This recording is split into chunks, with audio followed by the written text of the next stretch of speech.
buenos días. Buenos días, María Eugenia. Tanto tiempo. Sí, doctor. Mm, Es grato volverle a ver, bueno, en las dos asignaturas, pero sí, con la tristeza y el impacto de la pérdida del doctor Javier, que en verdad a mí sí me impactó, porque fue a través de él que tuve conocimiento del instituto, el cual me ha recibido con los brazos abiertos, como si fuéramos una familia. Y fue duro el impacto que yo tuve el día 10 de mayo al saber que había partido. Pero bueno, también con la noticia que él está en un mejor mundo. Sí, verdad que fue muy sorpresivo. Además, una gran persona, un gran profesional, muy, muy humano, una persona Sí, que nos llevaba siempre a la reflexión de la tecnoformación. sí, Eh, así fue. bueno, esta semana yo perdí tres grandes amigos Qué dolor. y educadores, los tres. O sea, también así sorpresivo, ¿no? De un día para otro, casi coinciden los tres. Entonces yo decía, Dios mío, ¿no? O sea, lo que es la vida y que nosotros a veces nos enfocamos en otros escenarios y no reparamos que tenemos que vivir en el aquí y en el ahora, ¿no? Y disfrutar cada momento, estos momentos que estamos compartiendo, María Eugenia, que han sido tan accidentados, pero a la vez han sido fructíferos, porque de verdad no tuvimos una continuidad, porque, bueno, yo doy gracias a Dios por haberme permitido estar acá, porque eh, en dos oportunidades rápidas estuve allí también bastante afectado por esa pandemia. Pero estamos aquí y lo ideal es seguir trabajando en eso. Y me Así alegra es, doctor. muchísimo que no me había percatado que la tenían en dos materias. Yo ahorita le dije, Epa, mire, ustedes me colocaron geopolítica y resulta que comenzamos fue con diplomacia. Entonces me dicen, no, profe, lo que pasa es que la profesora María Eugenia ve las dos materias. Y de verdad no me he dado cuenta de que estaba sucediendo eso. Pero bueno, qué mejor, ¿no? Que la gente conocida, la gente que quiere ir adelante y avanzar. Y bueno, yo me siento orgulloso también de ser un factor de impulso para que ustedes sigan labrando ese bonito nivel que es llegar a doctorarse en esta área. Bueno, María Eugenia, hoy también cerramos la parte geopolítica con un punto que es bastante interesante como es el sujeto docente y cómo la geopolítica también se nutre del conocimiento y en todos los espacios, ¿no? Todos nosotros tenemos que saber el contexto donde estamos, tenemos que conocerlo, tenemos que tener conocimiento de cada una de las cosas. Eh, Me decían hace rato que yo viajo a España, entonces me dicen, ¿qué vas a hacer a España? Yo le digo, bueno, ahora voy a ir a indagar por qué carajo nos conquistaron a nosotros y no, cuál fue, cuál fue el motivo que nos trajo. Porque hay mucha historia, muchas cosas que nos pueden ayudar. Bueno, una de las características que debemos nosotros tener como sujetos docentes es estar muy comprometidos con la libertad, con la democracia, con la enseñanza. Entonces, nosotros tenemos que partir de los criterios de que tenemos una conciencia social en donde la equidad y valores ciudadanos pues nos permitan a nosotros hacer un buen trabajo y que la educación la podamos impartir desde estas temáticas, ¿no? Como entendemos y comprendemos, el ser humano nace en libertad. El niño quiere vivir en libertad, ¿sí? Y nosotros también. A nadie les gusta que lo sometan, a nadie le gusta que le quiten la libertad. así como las aves son libres y cuando las colocan en una jaula se sienten tan limitados, tan empobrecidos, pues de esa misma manera el ser humano también debe vivir para ser libre, pero por supuesto siguiendo las normas, siguiendo lineamientos y cumpliendo con la ley. Y eso se debe sencillamente a que la educación es un fenómeno social. La educación es la que permite transformar a la sociedad. No Así hay, es. no hay otra, no hay otra. O sea, eh, para mí el conocimiento es el factor de producción más grande del mundo. Sin conocimiento usted no inventa, sin conocimiento usted no crea, sin conocimiento usted no tiene sueños, sin conocimiento usted no puede palpar la realidad, no la puede comprender. A veces a uno le hacen esa pregunta, y ¿por qué usted habla con esa persona si esa persona es esto? Pero uno comprende que detrás de cada persona hay una historia, que de cada uno de nosotros hay cualquier cantidad de vivencias, experiencias, algunas agradables, otras desagradables, y que la educación debe ser común para todos. Además, que es una obligación del Estado brindar educación, porque a través de la educación es que nosotros vamos a transformar la sociedad. Entonces, allí hay una corresponsabilidad, ya lo decía en la otra parte de protocolo y diplomacia, la corresponsabilidad que debe existir entre la familia, la escuela, el Estado y la sociedad. ¿Por qué? Porque la familia coloca los primeros valores, van formando al infante, la escuela refuerza esos valores y lo lleva a comprender lo que está sucediendo. La sociedad ya debe estar compuesta por ciudadanos con valores y aceptan a ese nuevo ciudadano y lo gradúan de ciudadano, porque vivimos en una sociedad a veces sin graduarnos de ciudadanos, no conocemos los deberes y no conocemos los derechos. Entonces, lo ideal es que graduemos a ciudadanos que sepan cuáles son sus deberes y derechos. Dime, Así es, Mariana. doctor. Pero ¿qué pasa, por ejemplo, en nuestro país, ¿no? Sí es verdad que el gobierno, diría yo, ¿no? Está acostumbrado todo a hacerlo a medias o no a hacer nada. Y a través de sus autoridades solamente, como usted nos mencionaba en la clase anterior, solamente velar de forma individual, no por el bien común. Ahora en los hogares, actualmente lo que pasa es que ya no se nutre de esos valores que debería dar la familia, porque desgraciadamente la familia ha venido desmoronándose tanto moralmente, económicamente, que también es un punto que influye para que la familia también se desarrolle, pero lamentablemente también no hay ese compromiso por parte de la educación en formar personas y ciudadanos en todo el sentido de la palabra, con conocimientos también legales, de empoderarse de nuestras leyes.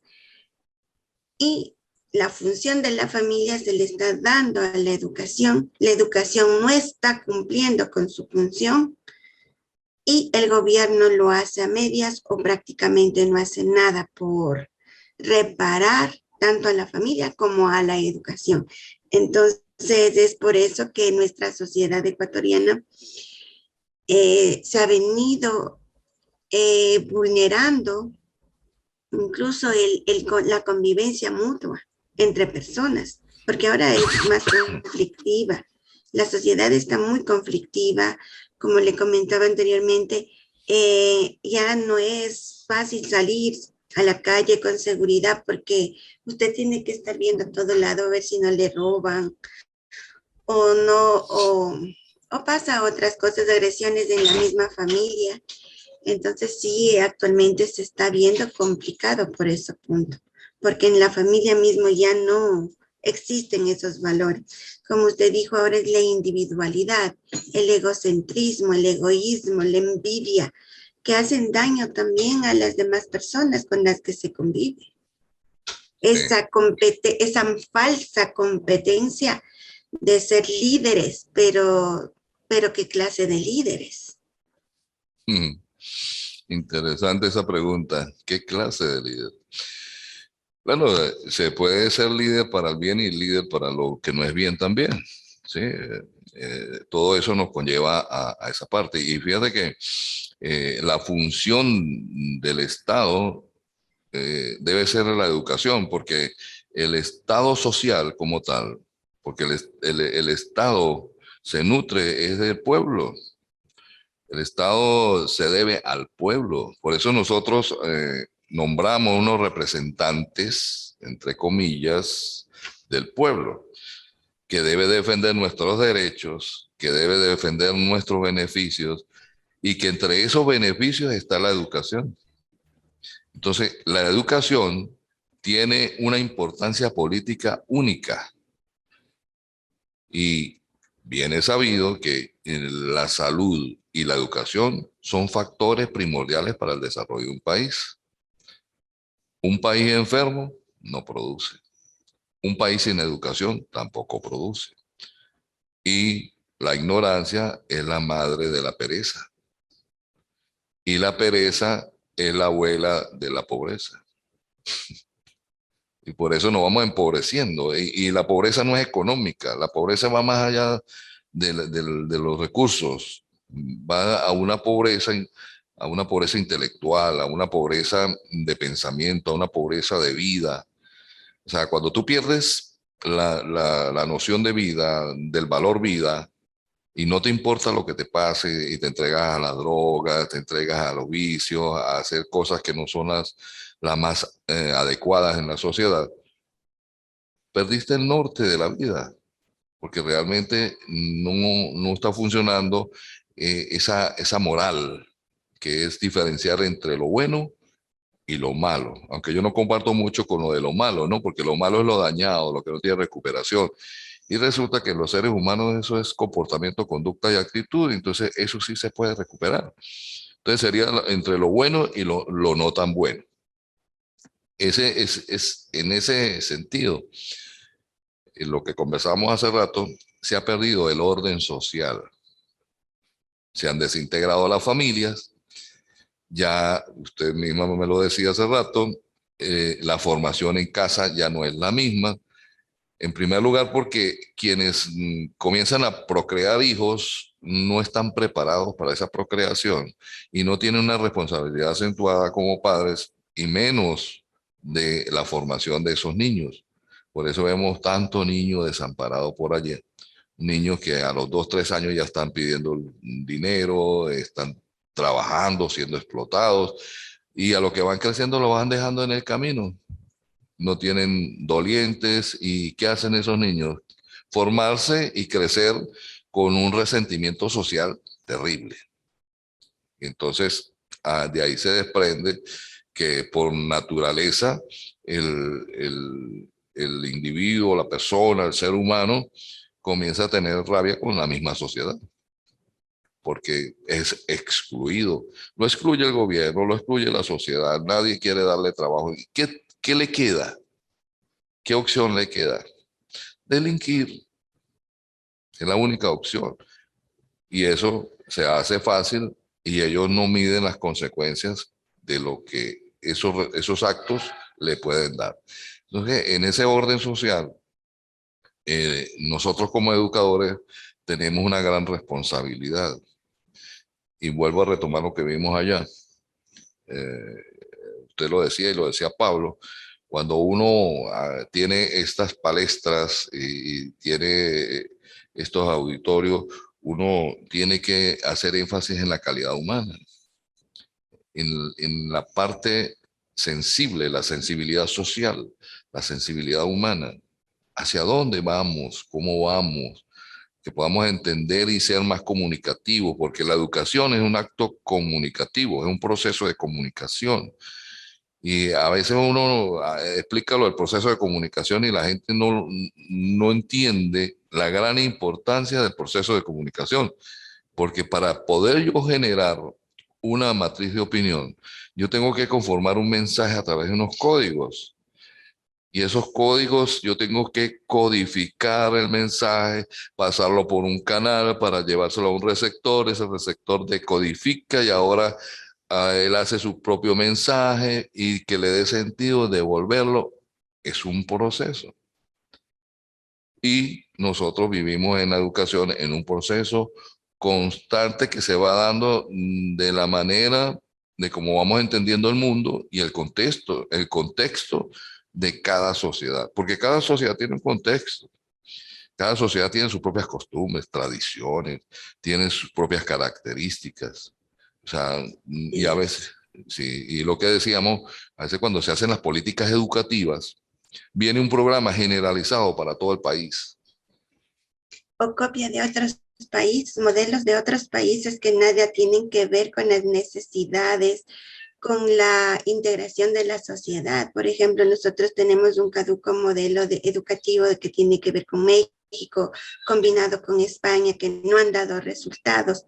Imagínense, si no han dado resultados en los países de origen, va a dar resultado en nuestro país. No, y viendo que estos modelos actualmente, con la afectación de la pandemia, el modelo educativo ha venido prácticamente que nuestros niños y nuestros estudiantes de educación superior que vienen arrastrando falencias desde la educación inicial, media y bachillerato, nosotros como docentes no podemos y no se nos da la oportunidad de retroalimentar, de fortalecer en esas falencias que vienen los estudiantes teniendo. Nos toca seguir, continuar, pero creamos y originamos profesionales mediocres.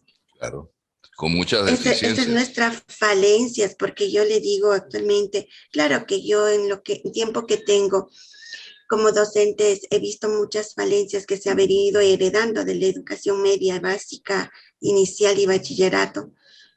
La falencia es la lectura comprensiva. Leen, pero no comprenden. Sí, Entonces yo apenas les fortalezco con lo poco, con el poco tiempo que se hace, pero es difícil, es muy difícil. sí. Entonces, y el gobierno no se preocupa de eso, o no sé si quieren seguir formando estudiantes, jóvenes, niños mediocres para ellos seguir manipulando al pueblo de esta manera, porque es cierto que nuestro pueblo ecuatoriano en especial tiene una idea una idea errónea en la que el gobierno tiene que dar y solamente el pueblo recibir. Pero como usted dijo, es un trabajo en equipo. El Estado trabaja por el pueblo y también el pueblo contribuye. Pero esto no se da aquí en el Ecuador. Porque es una cultura que han adoptado los políticos del mundo, sobre todo los países menos desarrollados, para poder manipular a la población y hacer que sus intereses prevalezcan por encima del pueblo. Entonces, allí es donde la parte social, que es una naturaleza del ser humano, ¿verdad? Pues el ser humano necesita comunicarse, necesita compartir, necesita convivir. A veces queremos mantenerlos divididos, ¿no? Como decía Napoleón Bonaparte, divide y vencerás. Eso es siempre, y lo vemos en todas las instancias, en todos los sentidos. Eh, en, porque como lo dice Arendt, eh, en la educación se da un proceso de aprendizaje humano, ¿sí? Hay gente que se equivoca y dice, uy, ese perro sí es inteligente, ese perro sí es educado. No, los animales tienen su propia naturaleza. Ellos vienen formados para sobrevivir. Nosotros no, nosotros tenemos que aprender.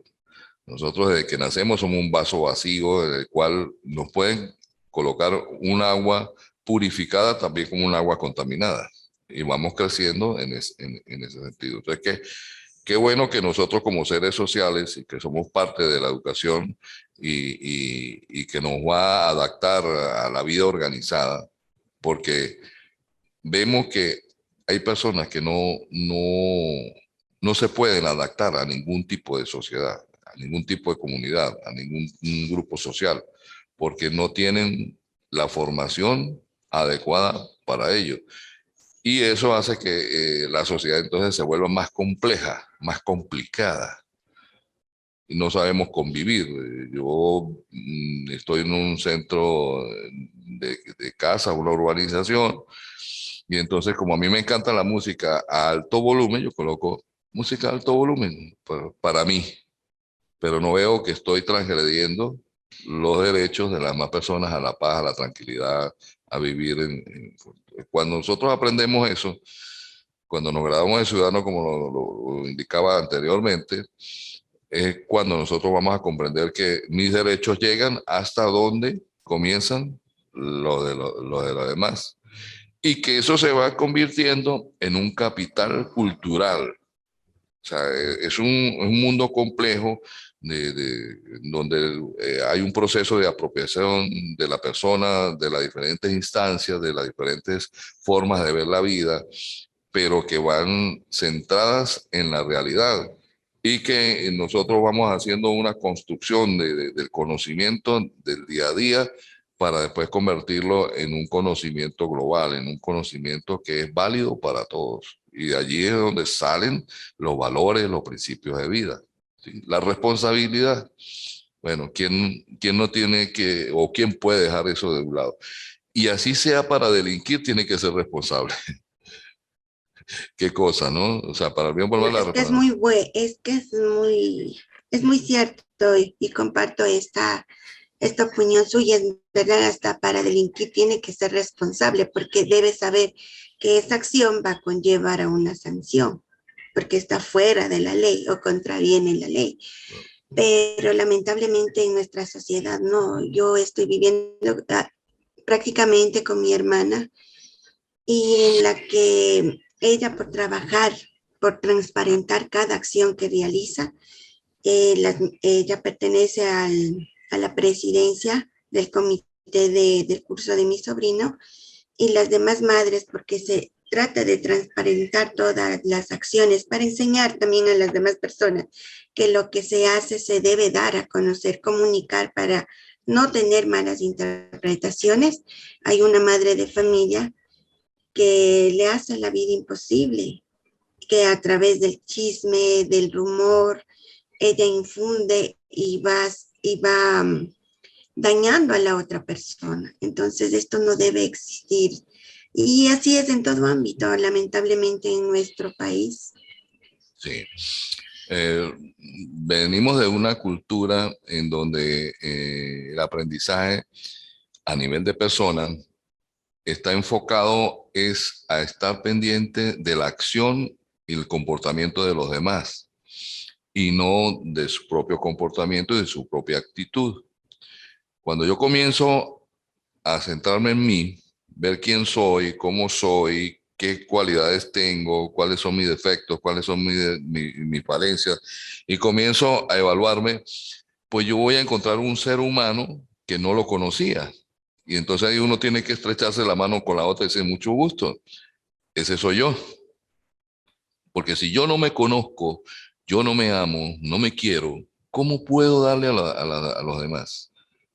¿Cómo? ¿Con qué criterio? ¿Con qué indicadores? O sea, ¿de dónde voy a partir? ¿Dónde me encuentro ubicado? Como cuando usted le dice, mire, tiene que llegar a tal lugar porque allá nos vamos a reunir. Y cuando usted no consigue la dirección y le llama a la persona y le dice, ¿dónde estás? Usted dice, estoy aquí en la calle 15 con la carrera no sé qué. Entonces se ubica y así es el ser humano. Nosotros debemos estar ubicados socialmente, debemos ver dónde estamos. Por eso unos tienen éxito y otros no tienen éxito. Por eso unos son líderes y otros que quieren ser pseudo líderes no pueden ser. Y comienzan entonces, lo que tú decías, a tratar de boicotear la acción y el desenvolvimiento de una persona a través de restarle méritos. Lo que no saben esas personas es que cuando usted tiene el conocimiento y usted sabe dónde está plantado, eso no lo tapa nada ni nadie.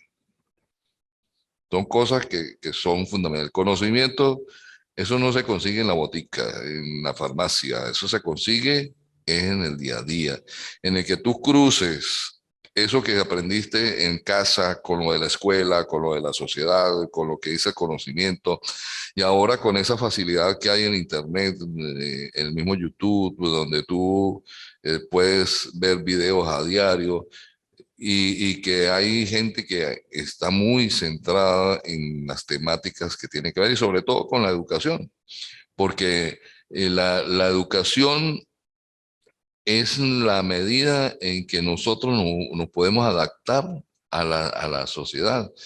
Y ese capital cultural lo vamos adquiriendo es a través del proceso de educación, bien de la familia, de la escuela, luego del colegio, el liceo, la universidad y después en la parte profesional, porque en algún momento de la vida, Abraham Maslow, con su pirámide de las necesidades, cerró la pirámide y dijo, el hombre llega a autorrealizarse.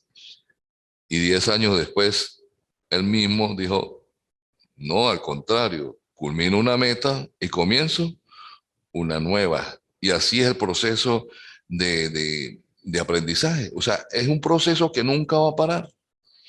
Un proceso que hoy estamos viendo estas asignaturas y mañana vas a ver que vas a encontrar más información, vas a encontrar otra serie de teorías, vas a encontrar una serie de lineamientos, de pensamientos totalmente distintos a lo que podamos tener hoy, porque precisamente el ser humano tiene que estar cargado de ese componente sociohistórico. O sea, cómo era antes, cómo es ahora y qué pasará mañana. O sea, el pronóstico, qué va a pasar mañana si seguimos así.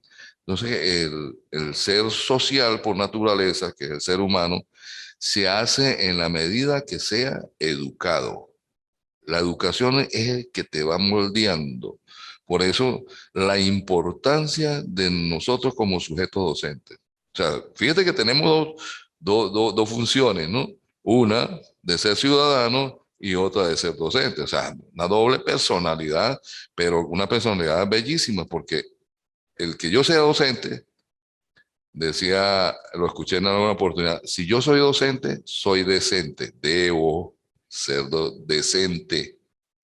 No me puedo pasar de allí porque estaría transgrediendo las normas de lo que debe ser el ser social. Entonces nosotros, aparte de que somos docentes, somos seres humanos.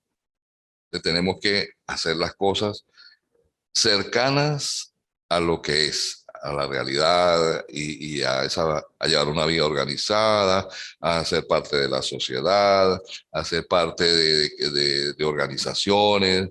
Debemos pertenecer a gremios, porque ese es el día a día. Nosotros, como bien lo señalamos, todo lo que aprendamos tenemos que regalarlo, regalarlo. Sí, mucha gente no, que yo si quiere que aprender que ven y me paguen. No, eso hay que darlo. Ahora, ¿cuál es el compromiso mío desde el punto de vista del sujeto como docente? Que yo te enseño a ti, pero a la vez yo, o sea, a ti te llevo a un sitial, pero yo de ese sitial corro un paso, porque no puedo dejar que los demás me pasen, aunque esa es la idea, que el discípulo supere al maestro. Pero en la medida que yo me pueda preparar y me pueda ir siempre adelante, pues me voy a sentir bien porque voy a estar alando a toda esa gente a un grado inmediato superior, que es un nivel donde no todos pueden llegar. Y qué bueno es tener nivel, María Eugenia, porque usted con el nivel puede bajar a cualquier otro tipo de nivel. Pero si usted no tiene nivel, ¿cómo usted puede ascender? Es la gran diferencia. Por eso mucha gente dice, ¿el estudio para qué? ¿Cómo que para qué? No, el estudio enriquece el conocimiento, incluso yo puedo decir, en mi persona, el conocimiento me ha llevado a ser más consciente como persona, el lado humano y también el profesional. En el lado humano, ser más empática con las personas que desconocen, no permitir que contravengan ninguna, en este caso en el derecho, impedir que cometan errores que les puede costar gravemente y como profesional decirle, no está bien, así se debe proceder, cuídese. se puede incluso ayudar a las demás personas. Aquellas, claro, personas que se dejan ayudar y comprenden, pero aquellas personas que no se dejan y quieren proseguir, pues tendrán sus consecuencias. Claro. Así es, doctor. Y nosotros debemos influir, sobre todo en las etapas iniciales de la formación de un ciudadano, que es donde, en las edades en que nosotros podemos influir sobre ellos, porque después ya usted no logra cambiar a nadie, sino que cada quien decide cómo hacerlo y cómo cambiar. Eh, es lamentable esto que voy a decir, pero a veces el docente está tan alienado de la contaminación, de falsas informaciones y se vuelve, como digo yo, se vuelve un Prismacolor. Prismacolor es una marca de creyones. Entonces se vuelve en creyón porque todo lo cree, todo lo que le dicen lo creen, entonces viven repitiendo lo que los demás dicen y no lo que realmente pueda esa persona pensar.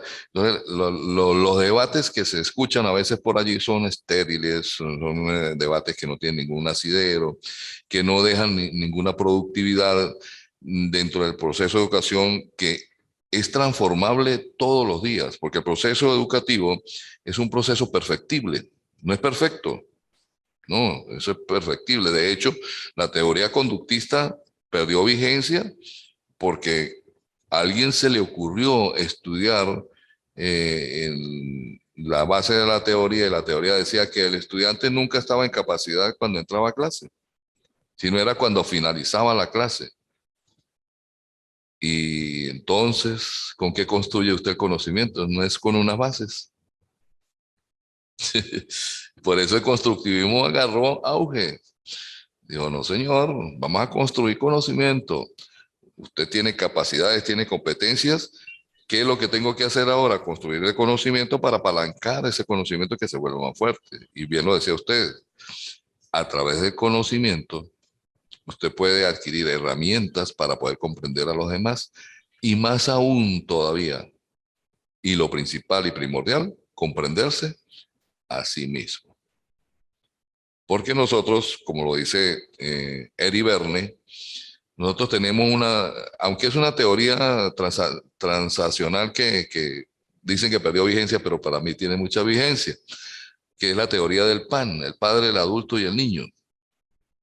Nosotros tenemos un niño dentro. A veces nos comportamos como niños, a veces nos comportamos como adultos, a veces nos comportamos como padres. Entonces, entre esos tres elementos de la personalidad tiene que haber un equilibrio. Igual como existe un cerebro triuno, que algunos lo nombran así, cerebro triuno, el reptil, el límbico y el neocortés. Uno que es el que piensa como los animales que son, ¿cómo que se llama? Instintivos. Y el otro que es el límbico, que es el de las emociones. Y el tercero, el neocortés, que tiene que ver con el raciocinio. Entonces, tenemos de esos tres elementos, que es lo que nos diferencia de los demás animales. Entonces, fíjense cómo el proceso educativo es un proceso en constante transformación, porque lo que hasta hoy era una verdad, dentro de un segundo deja de ser verdad. Y nosotros nunca llegamos a autorrealizarnos, no llegamos a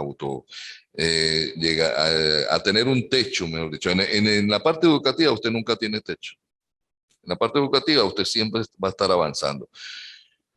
¿Cómo comprender el mundo? Es metiéndose en el mundo, es internalizando en el mundo, es viviendo con el mundo, es conviviendo con los demás, conviviendo en sociedad. Y ahí es donde usted va a definir su rol. Pero como lo decíamos en la anterior materia, como una persona que está en la capital, que no conoce el campo rural, por ejemplo, no conoce la situación de las regiones, puede generar una política educativa pública que beneficia a toda esta sociedad en la cual está inmersa la mayoría. Porque en la capital hay unos poquitos, del resto están diseminados por todo el país, donde las condiciones no son las más aptas porque como no tenemos noción de cuáles, como lo decía María Eugenia, ¿no?, cuáles son sus necesidades, ¿cómo las vamos a satisfacer si no las conocemos? Entonces, allí es donde vuelve otra vez, tenemos que entender que nosotros tenemos una esfera pública dentro de la educación, ese espectro, ese conocimiento, esa razón de ser de quienes nos dedicamos a la educación, porque nosotros evaluamos mucho al estudiante, juzgamos al estudiante, pero ¿y qué pasará con el docente? ¿Será que nos estamos preparando bien? ¿Será que estamos haciendo nuestro trabajo bien? Nos quejamos mucho y hacemos poco. A veces a uno le pregunta, ¿por qué a usted sí le asisten todos? ¿Por qué usted siempre tiene los muchachos activos? Pues, quién sabe, a lo mejor ese que tiene la gente activa tiene algo que no tienen los demás, que es interesarse por la persona como tal. O sea, a mí me interesan los seres humanos, porque como sabemos los conocimientos están allí, uno le puede indicar, léase este libro, léase este artículo, vaya a este repositorio, métase en esta revista, pero ¿cómo hacer? ¿Cómo hacer para entender ese desarrollo social? ¿Cómo hacerlo a través del hecho educacional? ¿Cómo ese entorno de los centros escolares convertirlos en calidad y que además tengan una innovación educativa? Y ahorita hay una palabra en boga que se llama la reinvención. A mí me llamó curiosamente la atención la reinvención, porque la reinvención se da en el momento que hay un detonante, en el momento que se dispara y todos los factores juegan un papel importante para que usted comience a hacer cambios, a hacer transformaciones. Por ejemplo, la pandemia. Eso hizo que la gente se reinventara. Ahora el docente hace varias actividades, aparte de la docencia, hace otras actividades para poder generar ingresos que le permitan autogestionarse, porque en algunos casos los sueldos no alcanzan. En otros casos es porque tienen las habilidades, tienen las destrezas y tienen las competencias para hacer otros trabajos y los hacen. Así que esto es un tema bastante álgido porque si alguien tiene la responsabilidad, la formación de los ciudadanos, somos nosotros los seres docentes, el sujeto docente. Pero primero tenemos que ser sujeto graduado de ciudadano. Después que me gradué de ciudadano, ahora me voy a graduar de docente y me voy a dar clase. Y clase es aprendizaje. Y ese aprendizaje nosotros tenemos que llevarlo a que sea una política social. Porque la política es parte de la educación. La política concebida como política es beneficio para la sociedad. No politiquería, no es populismo, sino es lo que me representa a mí un beneficio. Y si nosotros a través de la educación podemos transformar a la sociedad, a través de la educación podemos comprender a los demás y antes de eso me comprendo yo, estaremos dando un gran paso.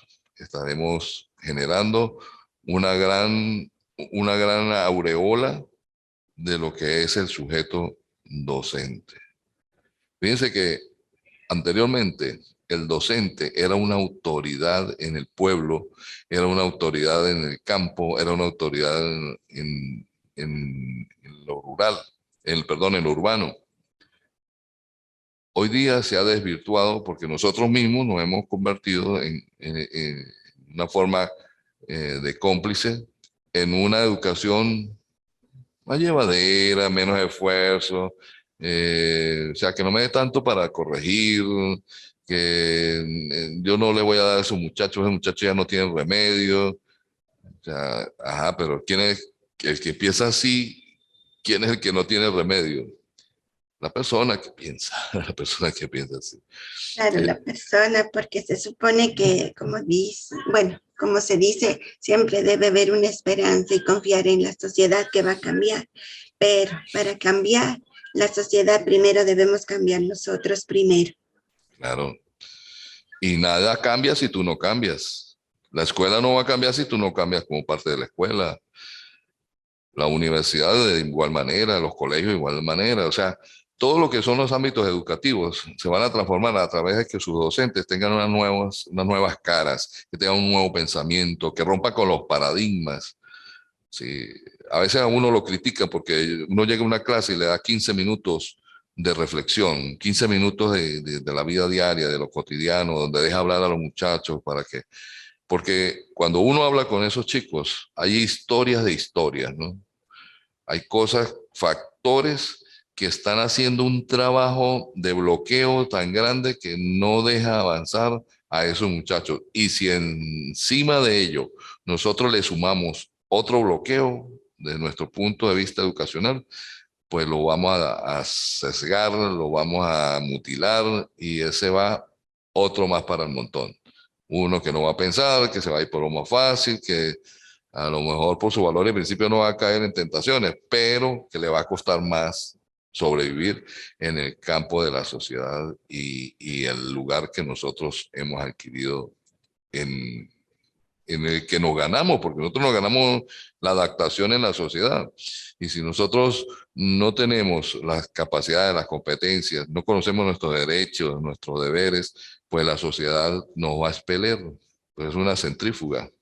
Usted educada, se va educando y va siendo aceptada, porque a pesar de que vivimos en un individualismo, el colectivo te evalúa, el colectivo sabes qué tú haces y sobre todo están pendientes cuando uno no hace las cosas bien. Aquel ejemplo de la hoja en blanco con un punto negro. ¿En qué se fija? ¿En qué nos fijamos nosotros? En el punto negro. Y lo demás blanco. Entonces, pero si nosotros resaltamos lo blanco y le hacemos ver que el punto es un punto, dentro de muchos puntos, un puntico, y que no, eso no va a dañar el resto del trabajo, nosotros vamos a ir aprendiendo y nos vamos desarrollando socialmente y vamos creando calidad en nuestra educación. Entonces, un trabajo del sujeto docente, formarse como ciudadano, a conocer las normas, las leyes, cuáles son los derechos, cuáles son los deberes, fomentar la calidad humana, tener control de las emociones, la inteligencia emocional.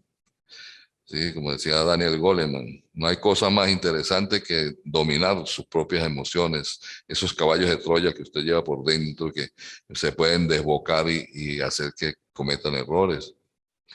El tener facilidad para la expresión, para el discurso, eso es preparación. El tener conocimiento para poderlos difundir y llevarlo a unas masas, bien sea en los salones o el aula de clase, o bien sea en un escenario donde nosotros nos desenvolvamos y queramos dejar ese conocimiento plasmado. Y como tú lo decías, ¿cómo me voy a comprender yo si no tengo conocimiento? Pero si yo tengo conocimiento, comienzo a ver qué es lo que pasó. Cuando yo defendí mi tesis doctoral, a mí me hicieron una pregunta que nunca se me olvida. Dice, ¿cuál fue el mayor aprendizaje de su tesis? Y entonces la respuesta fue clara, ¿no? Yo le dije, comprender realmente quién soy yo. Porque me metí en la teoría conductista y constructivista. Y la mayoría de las cosas que nosotros hacemos es por condicionamiento. La mayoría. Y cuando uno comienza a construir, o sea, va generando un nuevo conocimiento acerca de la vida y donde usted tiene una matriz de opinión con respecto a lo que se le presente, usted va cambiando su concepción de la vida y ve que aquello que te mantenían como una verdad ya no es verdad, porque la verdad puede ser absoluta o puede ser relativa. Pero entonces comienzas tú a desvelar la realidad, las cosas que usted no las puede cambiar por nada del mundo. Entonces, allí es donde se han dado las grandes revoluciones. ¿Qué son las grandes revoluciones? Los cambios de paradigmas. Cuando yo cambio de paradigma y tengo un paradigma emergente y ese paradigma me comienza a hacer sentir bien, diga, wow, aquí este es el norte. Te encanta estudiar, te encanta ver lo que estás haciendo, te encanta lo que estás estudiando, lo que estás comprendiendo. Ahora, cuando tú no captas, cuando tú no logras entender, no logras comprender, por supuesto, allí entra la ley de la incertidumbre, porque ¿qué va a pasar? Y entra la ley del caos. O sea, hay un desorden, pero entonces dentro de ese desorden tiene que haber un orden. Y ese es el orden que nosotros tenemos que buscar dentro de la sociedad. Así que nosotros como docentes tenemos una gran responsabilidad ante la sociedad y ante nosotros mismos. Primero ante nosotros mismos y luego ante la sociedad, porque estamos formando para graduar ciudadanos, ante todo, antes que la profesión, ciudadanos. No necesariamente tiene que ser un profesional, también se puede adquirir herramientas para el arte y el oficio. Así que hay una gran responsabilidad en nosotros como sujetos docentes y desde el punto de vista del conocimiento tenemos que geopolíticamente posicionarnos. Y eso es lo que tú puedes ver en los escenarios educativos, que unos tienen más respeto, más reconocimiento, que unos tienen mayor proyección, que incluso tiene privilegios, tiene, porque son personas que dan, que han transformado, que tienen esa reinvención todo el tiempo. Aquellas personas que siempre tienen las palabras positivas para seguir adelante y no obstáculos para frenar, para hacer lo mínimo, sino que yo voy al máximo. Si yo doy el máximo de mí, de seguro que vienen cosas máximas también. Y ese es el rol de nosotros. En primer lugar, ser buen ciudadano. Y en segundo lugar, ser excelente docente. No escatimar en la excelencia, porque la excelencia es ir más allá de lo normal. Y si nosotros vamos más allá de lo normal, mientras otros están en este momento a lo mejor durmiendo, a lo mejor paseando, a lo mejor, vamos a decir que en la playa, tomándose un trago, no sé, o estarán con la rumba de ayer, nosotros estamos parados de temprano, escuchándonos, intercambiando, refrescando. Lo que yo estoy diciendo, usted lo sabe, pero qué bueno que lo estamos refrescando. Lo que usted me ha dicho, a lo mejor yo lo sé, pero me lo refresca y eso hace que el pensamiento comience a procesar y procesa y vemos que no estamos tan equivocados, porque tú estás en un escenario que aparentemente es diferente al nuestro, perdón, pero que nos toca igual, igual, porque el docente es docente en todas las instancias del mundo.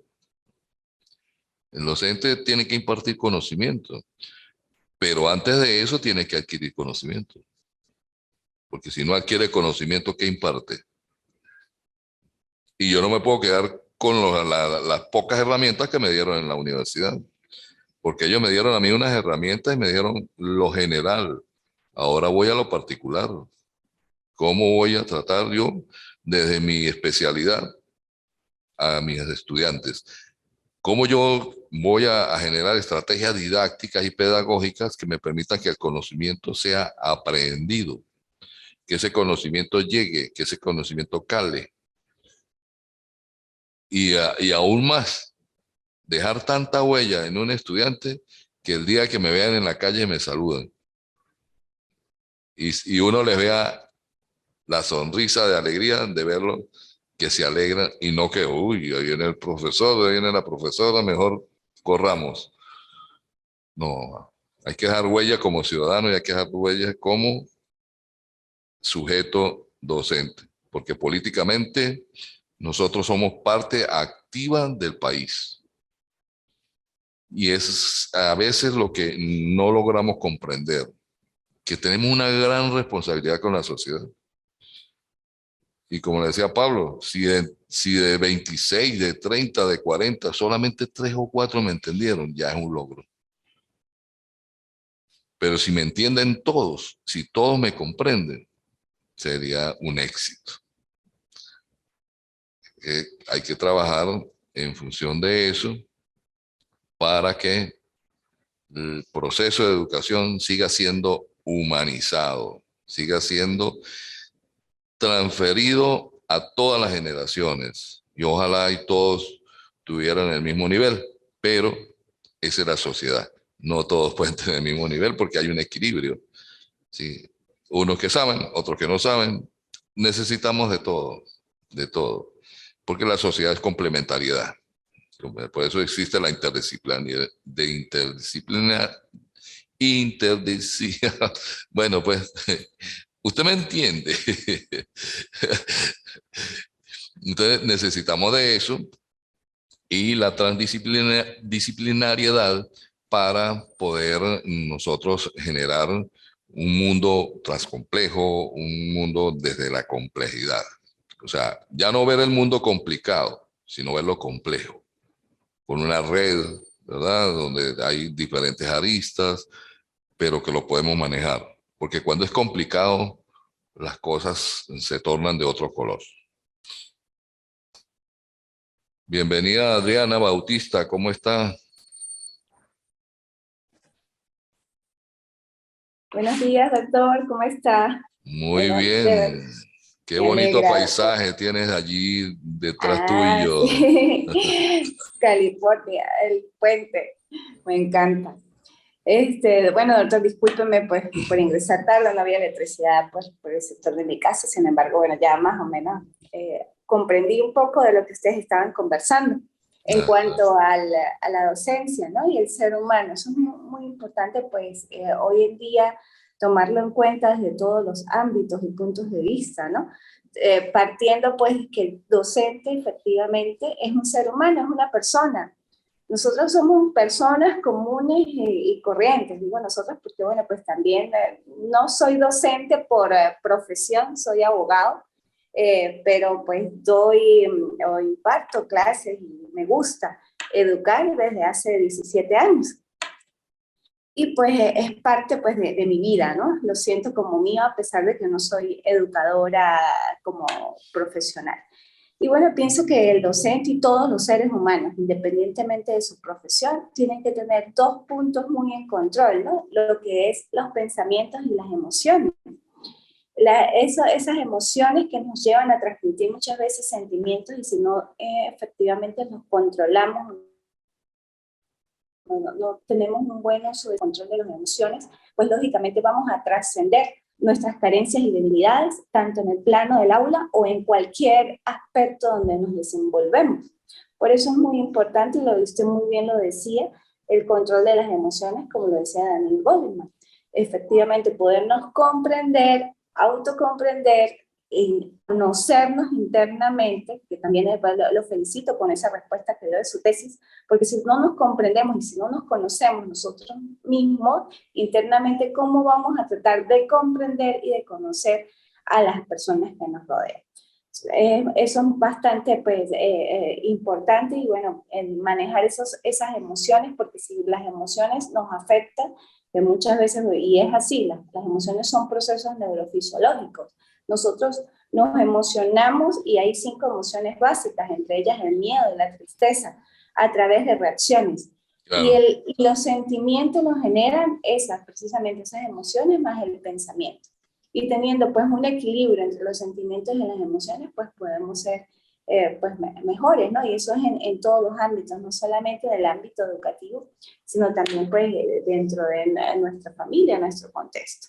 Y si lo trascendemos mucho más al rol de la diplomacia, protocolo, ¿no? De todos estos embajadores y personas que tienen esa investidura, pues lógicamente deben también hacer un buen uso de su control de sus emociones, porque no deben traspasar sus debilidades, sus carencias, sus fortalezas cuando están negociando y cuando están ejerciendo ese arte, porque es un arte.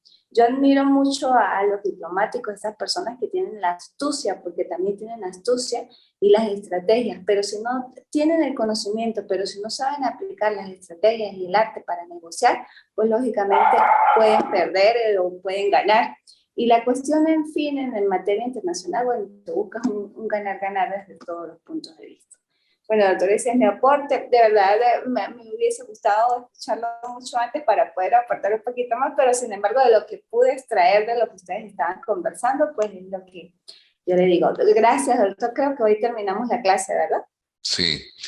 Bueno, mi estimada Adriana, hiciste un recorrido ya de lo que María Eugenia y yo habíamos hablado, así que no te perdiste de mucho, ¿no? Realmente en el plano educativo es muy bello, muy hermoso, porque fíjate que tú lo acabas de decir, cualquier profesional puede ser docente, pero yo no puedo ser abogado. Es la gran diferencia, porque la docencia, precisamente el aprendizaje lo tenemos todo. ¿Qué nos hace falta? Adquirir herramientas como la parte didáctica, pedagógica, el uso de las TIC, que son estrategias para que el proceso de enseñanza-aprendizaje sea efectivo y haya un feedback constante. Y lo que estamos señalando y que estamos conversando María Eugenia y yo, es que el sujeto docente, que es el tema de la conversación de hoy, tiene dos figuras, ¿sí? Que es el sujeto como tal y el docente. El sujeto, que es un ciudadano, que tiene que estar graduado como tal de ciudadano, que sepa, que internalice sus deberes y sus derechos, y de esa manera él pueda integrarse y adaptarse a la sociedad de una manera adecuada. Por eso es que mucha gente no se ha graduado todavía de ciudadano y le cuesta adaptarse a la sociedad, no sabe convivir, no tiene, y a veces dicen, no, es que la gente es grosera, maleducada. No, es que ellos lamentablemente no tienen las herramientas para adaptarse. Y como no tienen las herramientas, caen en un proceso de exceso de ignorancia. Y ese exceso de ignorancia hace de que ellos se equivoquen constantemente y no reconocer las fallas que tienen, las falencias que tienen. Por eso es que la educación es moldear al ciudadano, es llevarlo a un estado de bienestar donde otras áreas de la vida no lo va a llevar. El que se educa, piensa, tú lo decías, pensamiento, generar pensamiento. Ese generar pensamiento te va a permitir a ti entenderte, comprenderte y arrepentirte y perdonarte, porque es un proceso de la vida. Es algo que te lo va dando la experiencia y te lo va dando la vivencia. Y que aunado al conocimiento se convierte en una triangulación, ¿sí? Donde ¿qué me da la sociedad? ¿Qué he aprendido? ¿Y quién soy yo? Y esa trilogía te va a llevar a que tú tengas un propio desarrollo que permita que te ganes un espacio en la sociedad. Y algunos preguntan, ¿por qué a ti te respetan? ¿Por qué aquí te admiran? ¿Por qué? Eso no es de gratis. Eso es un trabajito. Eso es algo intangible que no se ve, no se toca, no se pesa, no se mide. Eso va allí. El respeto hacia los demás, el trato afectivo. Como yo le digo a mis amigas y a mis amigos, sobre todo a mis amigas, le digo, no me quites la afectividad en las palabras. Se puede decir, hola, ¿cómo estás? No, no, o sea, póngale un poquito de afecto. ¿Por qué? Porque eso llena, y eso quedó demostrado ahorita con lo de la pandemia, de que las TIC, la parte digital, es sumamente importante para la comunicación, pero no podemos dejar de un lado la afectividad. Jamás, jamás será igual un abrazo virtual a un abrazo personal. Jamás. Esa transmisión, ese abrazo con el hijo, con el nieto, los que tenemos nietos, no, no, no, eso no, no, es insustituible, ¿no? Bueno, yo no sé, seré retrógrado, pero no, jamás, jamás, jamás. A lo mejor para el muchacho que se está formando hoy día, pues para él toda la digitalidad es buena, pero en algún momento necesita un abrazo. En algún momento necesita un afecto, ¿sí? Y la gente le da miedo que uno los abrace. Y ahora más con la pandemia. Pero no, el mundo tiene que ser humanizado. Tiene que haber un proceso de socialización profundo, profundo, que llegue al alma. ¿Qué es el alma? Bueno, no sabemos, pero sabemos que nos toca, que nos hace sentir. Y como digo yo, huele a peligro cuando alguien se le acerca a uno y tiene química. Sí. Y usted no se explica eso.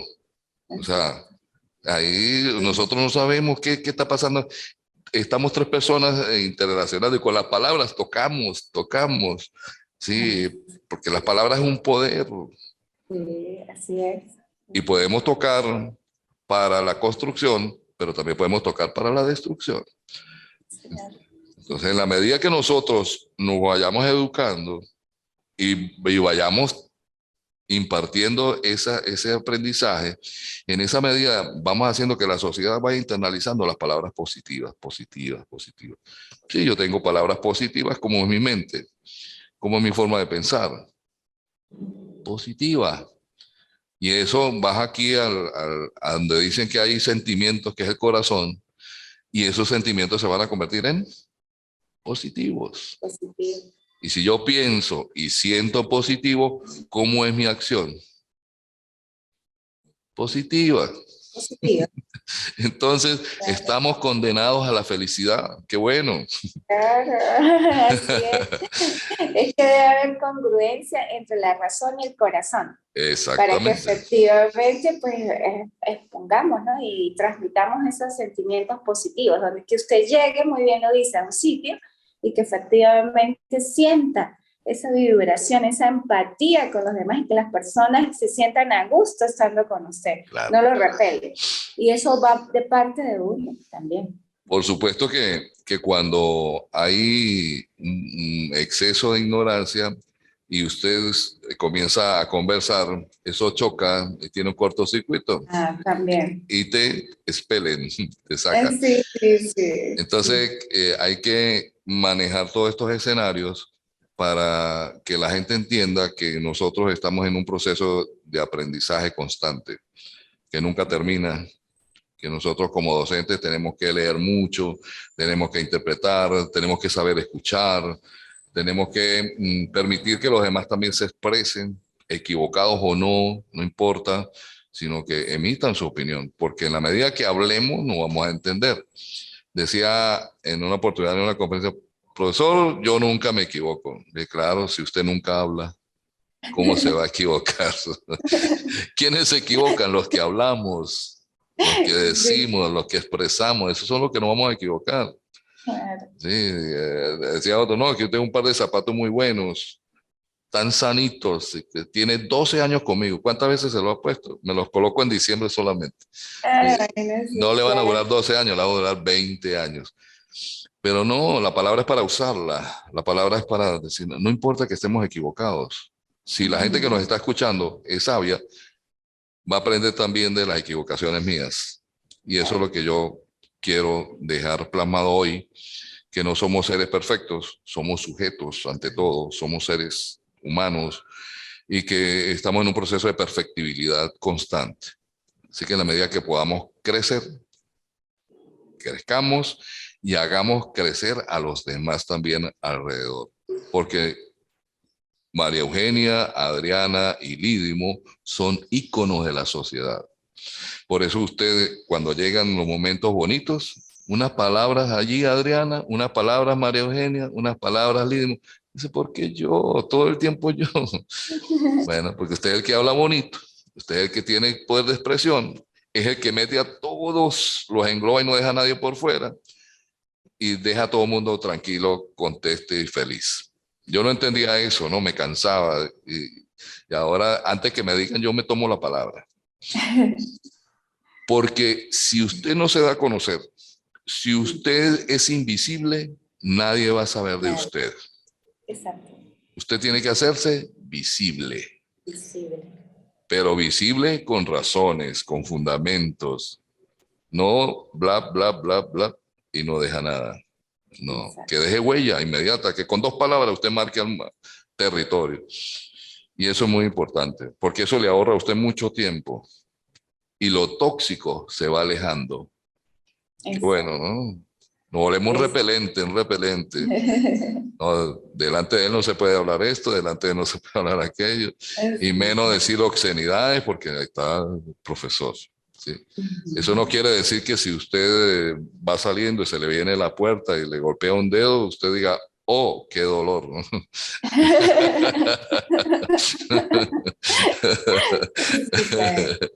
Hemos aprendido de todo. Claro. Bueno, mi apreciada María Eugenia, Adriana, de verdad que en nombre del IESIP queremos seguirle brindando la invitación para que prosigan sus estudios, para que lleguen al final de una forma exitosa. Nuestro amigo Javier Méndez, quien es el propulsor de este proyecto, se nos adelantó porque lo llamaron para formar otra universidad allá en la parte celestial. Y a través de la Junta Directiva del IESIP, siempre brindarles la oportunidad para que siga adelante. Igualmente agradecido con el IESIP por darme la oportunidad de poder llegar hasta ustedes, allá en Ecuador. Adriana, ¿dónde está ubicada? Aquí en San Cristóbal. Ah, usted en San Cristóbal. Yo dije, ese puente parece como el puente del Libertador. No, que, bueno, tengo en mi mente que voy para allá. ¿Ese es del Orinoco? No, ese es de California. Ah, California. Oh. Está muy bien, Adriana. Bueno, en mí, humildemente, tienen un amigo, igual, un compañero. Estamos a la orden. Si necesitan algo de mí o sencillamente me quieren saludar, háganlo, ya lo había dicho, porque a mí me llena muchísimo un saludo. Me encanta que me saluden y me encanta que sean afectivos conmigo. De la misma manera soy afectivo tengo muchísimos amigos y eso es lo que me ha salvado y me tiene vivo.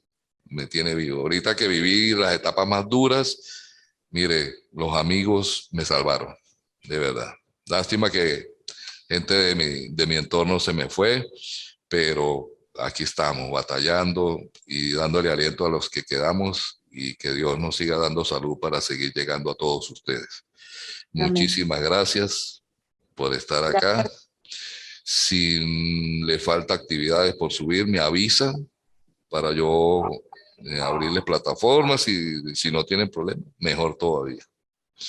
Muchas gracias, doctor. Gracias, doctor. Con respecto a las actividades, creo que recuerda que yo le escribí por una que había ahí una verificación de unos números en cuanto al análisis crítico. No veo que hay la verificación por parte suya. Me imagino que estaba ocupadito, en cualquier momento lo revisa porque Ajá. Quedó el mismo. Hágame 22, un gran favor, Adriana. Esta Ajá. Noche Okay. Me envía un mensaje, ¿sí? Para yo hacerle, sí, yo recuerdo. Lo que pasa es que entre tantas cosas me ubiqué en la escala del 1 al 20 y no del 1 al 100. Sí, ya uno viejito ya se le olvida todo. No está viejo para nada.